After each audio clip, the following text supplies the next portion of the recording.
then the world of objects becomes more alive suddenly.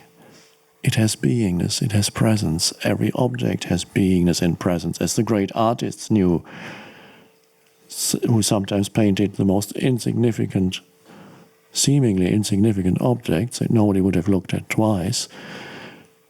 And now you have to pay $15,000 to buy the painting of an old chair. And somebody looked without the interference of mental labels and thought, truly looked at the most insignificant of possible, if you could think of, an old, cheap, rickety chair, and looked and saw a depth there far beyond the form that appears. Of course, the depth was also in him.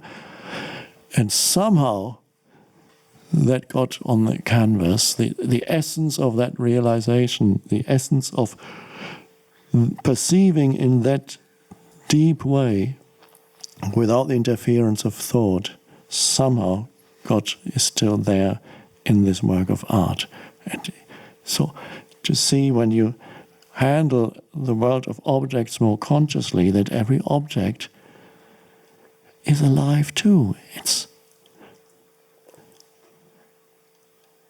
You will almost feel as if it had its own rudimentary field of consciousness. And you'll notice that the world of objects has a relationship with you. Ultimately, you're not separate, you're one.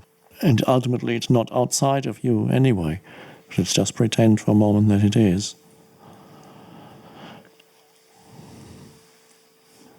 I've observed a few people who are totally immersed in their mind continuously,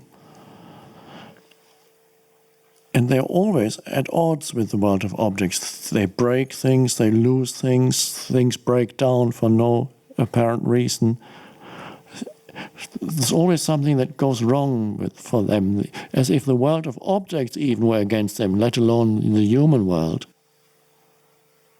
It's the antagonistic relationship to life that is even there in your relationship to objects, let alone human interactions, when you live in that way. So here, be aware of when it makes a noise, there's a little noise when you touch something, the shoes, whatever.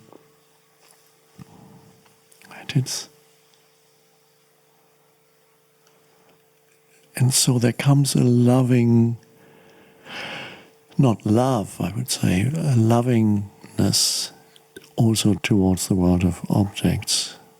No longer a fighting attitude towards the world of objects, but a lovingness.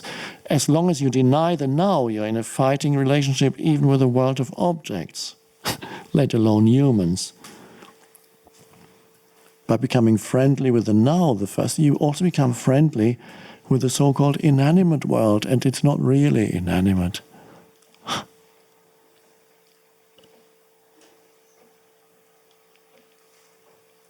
And it's a beautiful thing when you see that the objects are also treated with loving care, in that, not a means to an end. So here, be conscious of your interaction with the world of objects.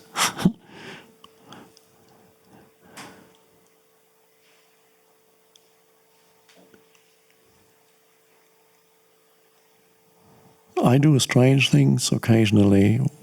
Sometimes I pick something up, it just happens. A knife, a fork in the kitchen, or a mug, or a pen, and just hold it and look and feel. And sometimes even a can with something in it, a metal can with baked beans in it or something, and it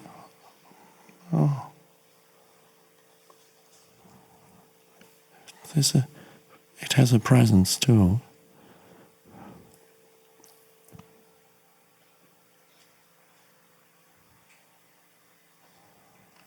So there are all these little things here, little practices, ways in which to be, to interact.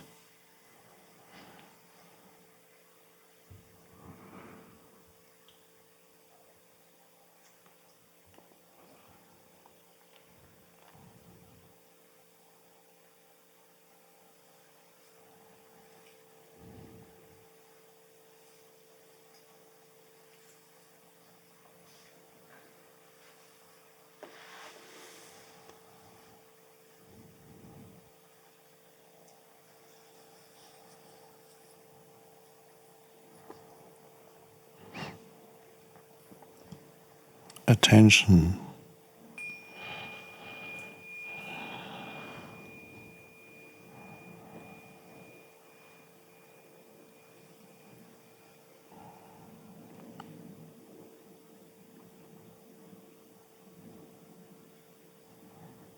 Now.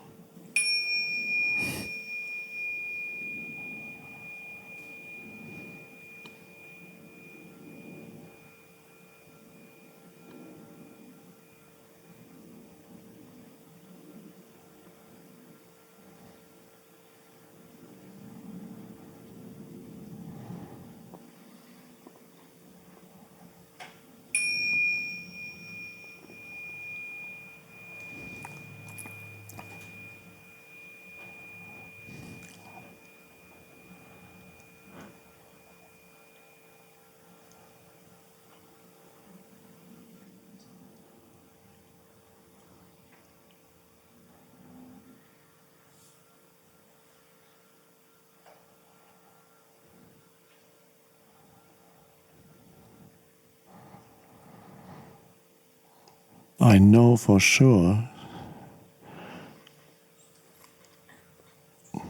although I can't tell you how, that when you give attention in that way, full attention to an object or person, it changes. It does something. Physicists realize that the first time when they notice that the observer who conducts the experiment influences the experiment.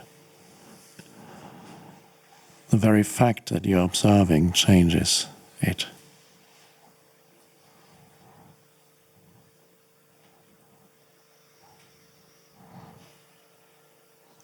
And if you had a stone here and you give it attention,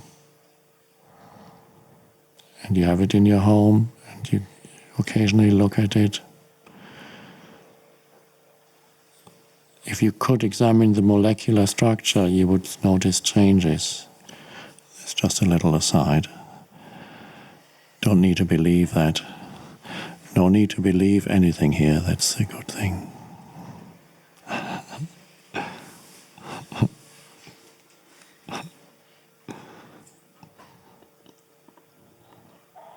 So we will keep, as the Buddhists say, noble silence.